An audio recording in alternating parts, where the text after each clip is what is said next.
सभी मित्रों को जय श्री राम।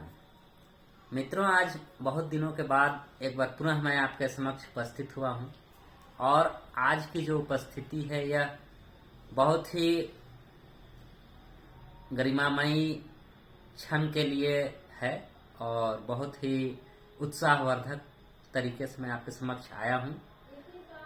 आज का विषय जो है यह विषय है हमारे 500 वर्षों के अथक परिश्रम, अनगिनत बलिदान, जिसमें लाठी खाने, गोली खाने से लेकर यहाँ तक कि कार सेवकों के रक्त से सरयू लाल हो गई थी, वहां से लेकर उस गुंबद पर चढ़े हुए उन वीर कार सेवकों की बलिदान, जो कि इस प्रण पे अपने अडिग थे कि हम बाबर के कलंक को मिटा डालेंगे, और उन्होंने बाबर के कलंक को मिटाकर आज हमें पुनः 500 वर्षों के अथक परिश्रम और कठोर संघर्ष के बाद एक बार पुनः हमारे श्री राम लला अपने जन्म स्थान पर जो उनका भव्य मंदिर तैयार हो रहा है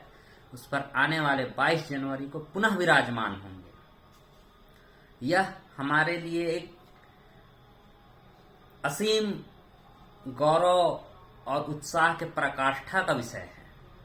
मित्रों, हम सुनते आए थे कि कभी हमारे रामलला का मंदिर हुआ करता था उनके जन्मस्थल अयोध्या में। श्री अयोध्या धाम में जो मंदिर था उसे तोड़कर आक्रांताओं ने वहां मस्जिद बनाई, और तब से लेकर अब तक हमारे संघर्ष के दिन थे। हमारे आराध्य को बार बार चैलेंज किया जा रहा था, उन्हें अपमानित किया जा रहा था, और यहाँ तक कि जो हमारे श्री राम पूरे विश्व के आदर्श हैं, आदर्श पुरुष पूरे विश्व के, किसी एक जाति धर्म मजहब के नहीं, पूरे विश्व के आदर्श पुरुष के जन्म स्थान, जन्मभूमि और उनके ही देश में उनसे जन्म का प्रमाण मांगा जा रहा था।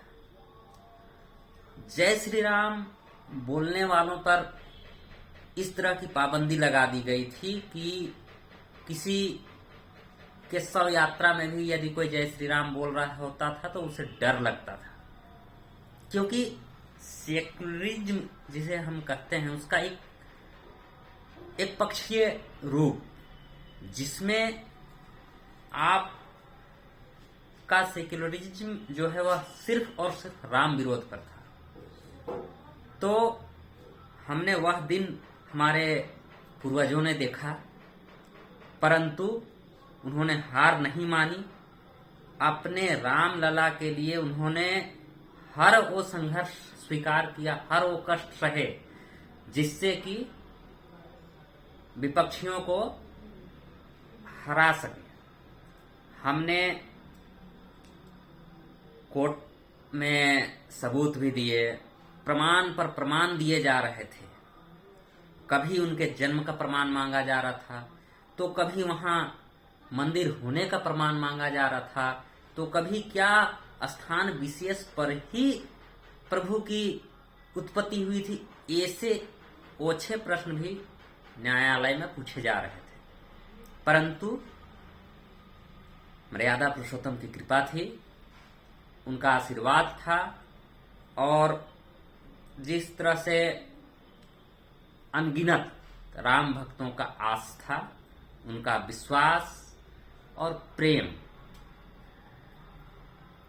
उसी का यह परिणाम था कि हमारे श्री राम लला का प्राकट्य वहां हुआ था। इस पर हम अडिग थे, और जब हमारे प्रभु टेंट में थे तो हम विवल होते थे। हमारे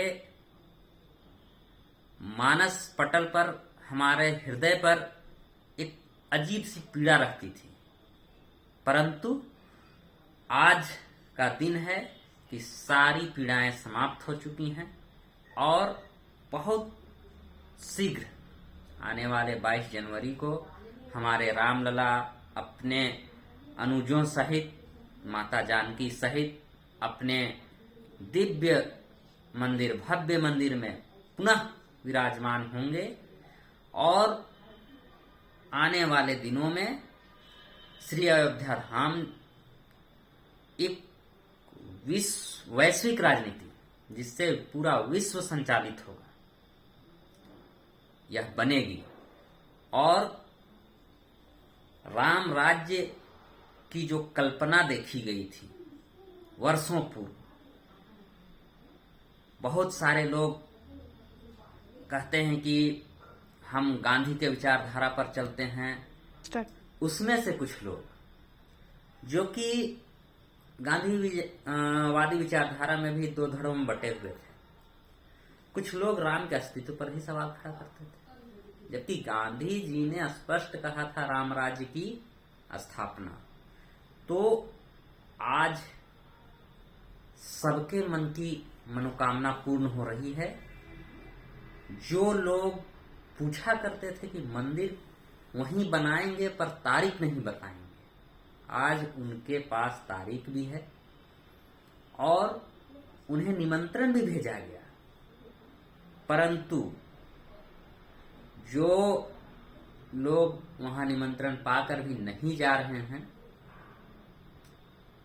उनसे बड़ा दुर्भाग्यशाली प्राणी मेरे विचार से नहीं हो सकता है, क्योंकि यह 500 वर्षों का परिश्रम, तपस्या जो फलीभूत हो रहा है, उसमें हर जीव शामिल हो रहा है। जैसा कि आपको पता होगा कि कभी जटायु का प्राकट्य हो रहा है, कभी वानर भालुओं की टोली अयोध्या जा रही है। पृथ्वी में रहने वाले हर जीव में उत्साह है, केवल भारतवर्ष में नहीं, संपूर्ण विश्व में उत्साह है।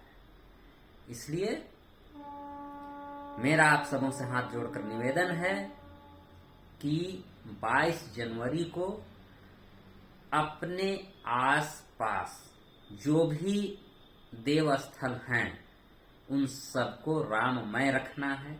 आप अपने घर को राममय रखिए, तभी अयोध्या धाम में हमारे रामलला जब विराजमान होंगे तो उनके साथ पूरे विश्व के घर घर में रामलला का प्राकट्य पुनः होगा। पुनः वो अपने आसन पर आएंगे और उस दिन से हमारे देश की दिशा और दशा दोनों ही बदल जाएंगी। इसलिए एक बार पुनः आप सबों से निवेदन है कि 22 जनवरी के उत्सव को इतना भव्य करें, इतना दिव्य करें कि आने वाले समय में भी इसका उदाहरण दिया जा सके। क्योंकि हमारे पूर्वजों ने बलिदान दिया, परंतु उनके बलिदान का जो फल मिला है बहुत अद्भुत फल है। और हम बहुत सौभाग्यशाली हैं कि हम अपने आंखों से अपने आराध्य के दिव्य मंदिर का निर्माण देख रहे हैं और उनके अपने दिव्य मंदिर में पुनः विराजमान होने की घड़ी को भी देखेंगे। इन्हीं चंद शब्दों से मैं आपको श्री रामलला के पुनः अपने मंदिर में विराजमान होने की घड़ी को आपसे भक्तिमय बनाने का अनुरोध करते हुए अपने शब्दों को समाप्त करता हूँ। जय श्री राम।